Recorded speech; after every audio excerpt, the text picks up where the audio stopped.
In response to the fact that raising the age to 18 would only raise the, the numbers that, the most accidents would be in like age groups. I'm sorry to not be more eloquent about that. It's not an experience, it is an experience factor, but it's more of also a maturity factor.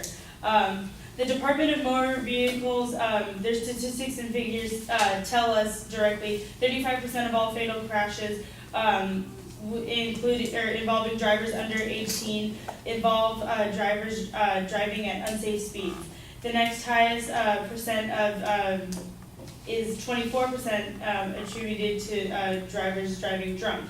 And neither of these accidents show that it's a lack of experience, and rather it's just signs of immaturity and recklessness. So these drivers aren't necessarily, brand new to the road or new with their license. They're just acting immature and reckless with their licenses. They're taking this privilege of driving and they're using it very poorly, and they're not being safe with their choices. And it's significant mental and physical improvements that occur within the body from ages 18 and up.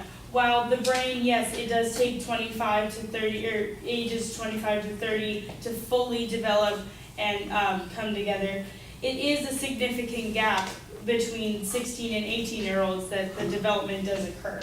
Robert Davis of USA Today did note that the executive branch of the brain that I mentioned before, it's considerably different in the development between a 16-year-old and an 18-year-old. Where it might be 20% developed in a 16-year-old, it may be 70% in an 18-year-old. We don't have exact numbers, but he expresses that it's a considerable gap, and that is a big deal, and it needs to be considered.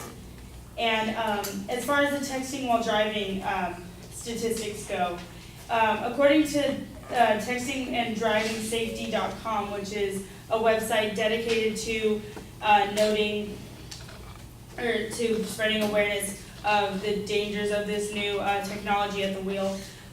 In 2011, 23% of all car accidents involving somebody texting at the wheel were the cause of 23% of all car accidents involved somebody texting at the wheel. And while the teenagers, 16 to 17, there were a third of them texting at the wheel, the drivers, 18 to 20, there were only 13%. That's a huge gap. That's, 21% of a gap between just a few years in age. And that obviously shows the immaturity level of teenagers in the younger ages, that they can't, step away from their phone for a few moments even while it's a quick drive.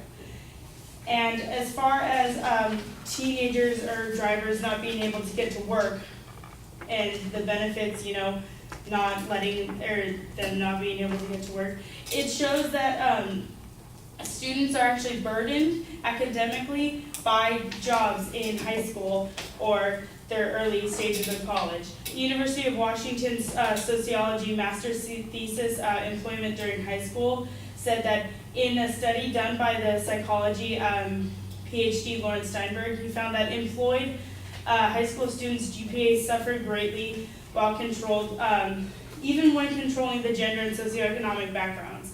And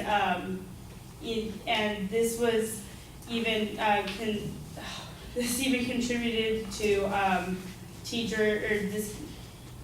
this contributed to dropout rates because students were putting their jobs ahead of their academics.